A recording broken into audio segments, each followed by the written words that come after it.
As the Senator mentioned, on October 25th, Governor Schwarzenegger signed into law Senate Bill 231, which amended the Business and Professions Code to provide for a comprehensive study of the physician peer review process in California. The study was also to evaluate the continuing validity of Section 805 and Sections 809 to 809.8. If you can see the slide presentation. Slide 3. Yeah.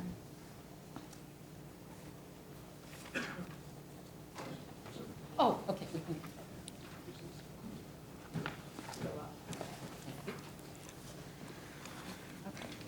This is just a brief diagram to give a perspective of the issue of peer review. The boxes across the top will give you some idea of things that might trigger peer review in a healthcare organization, hospital, health plan, medical group, clinic.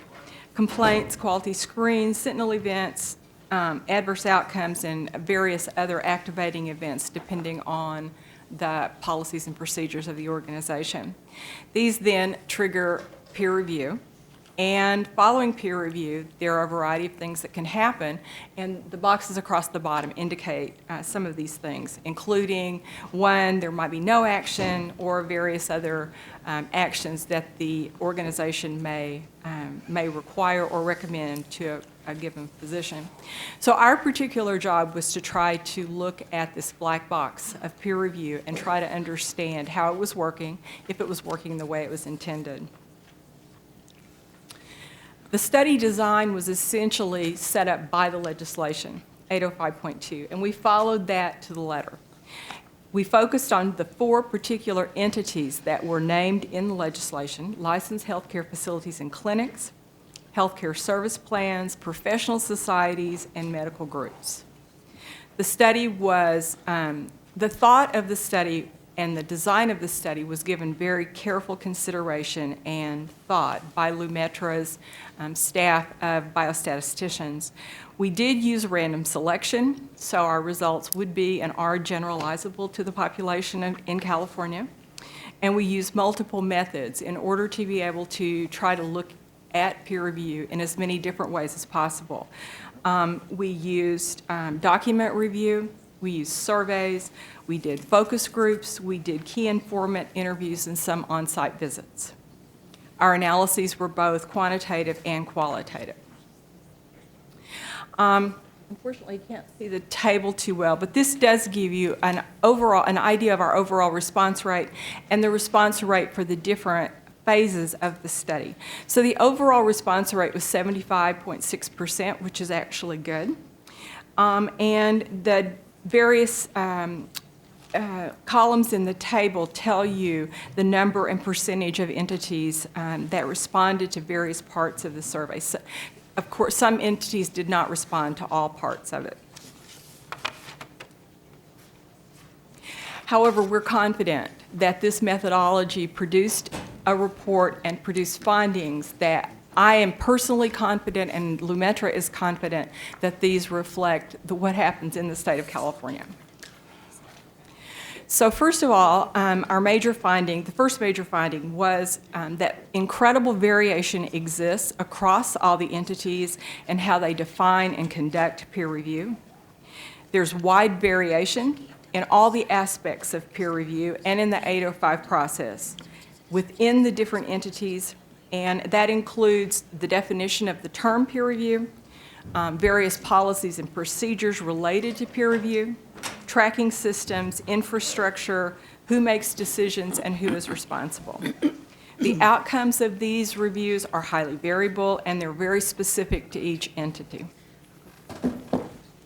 Secondly, we found that the entities try to follow the letter of the law regarding 805 reporting, though perhaps not the spirit of the law.